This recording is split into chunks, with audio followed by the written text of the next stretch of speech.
Hi everyone, it's Tanya from Tanya Kraus Horsemanship, and you are joining me for the Millie Diaries episode, I think it must be episode 13 today. So she's come straight up, we're in the arena. I haven't had a chance to separate Rip as I said that I was going to yesterday, but I'm really running low on time this morning. I'm heading out to the colt start and I'm just running a little bit behind after doing some stuff in the house. So what I'm going to have a look at today is just the, Rip, it's not helping. I'm just going to have a look at the worming paste again today, or the needle, the syringe that I'm using to just desensitize her to eventually having that worming paste. So no brushing or anything today, so a nice little catch there. She came straight up, and let's just get Rip out of the way. Good, and you can see her, so I'll just make sure my lead's over my arm in case she does pull back or something like that.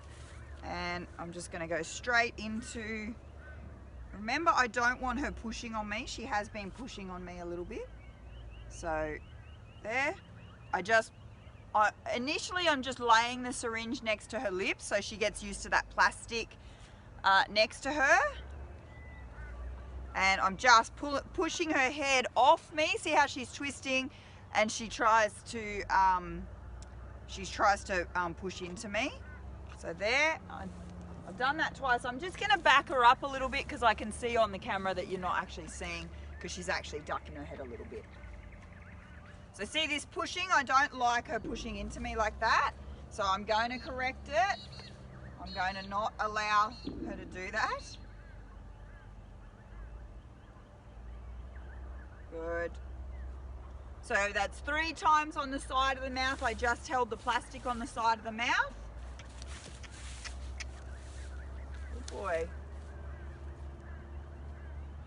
And now let's have a look at putting it in the mouth.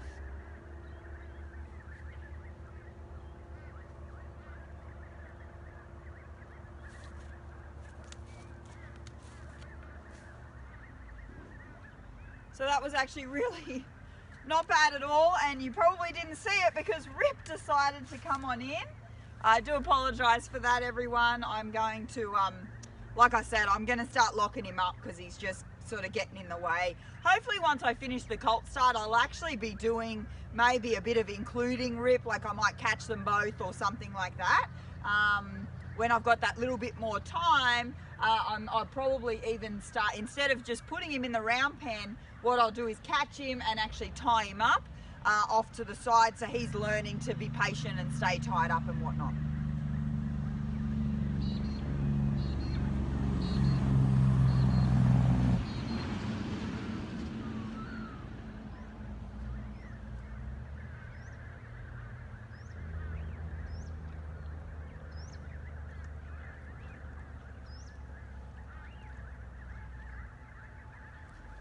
Good. So I did it twice today. You know, I want to get her used to having that syringe in her mouth. Obviously, once you're depressing a wormer in there, it takes that however long, 5 seconds or a few seconds. She can't just pull it straight out of her mouth. So what I really want her to learn to do is kind of have it in there. I don't mind that she's licking and chewing or moving her jaw. Obviously, she's probably going to do that as soon as I start squirting paste anyway. So I just did it a couple of times to re-establish that that's what I wanted, and then I quit it up straight away. So hopefully within a few days she's going to be more than happy to stand patiently while this just goes in the side of her mouth, and then I'm actually going to start working with putting a liquid in there and getting her used to a liquid coming out. So thank you so much for joining me, and I will see you in tomorrow's episode of the Millie Diaries.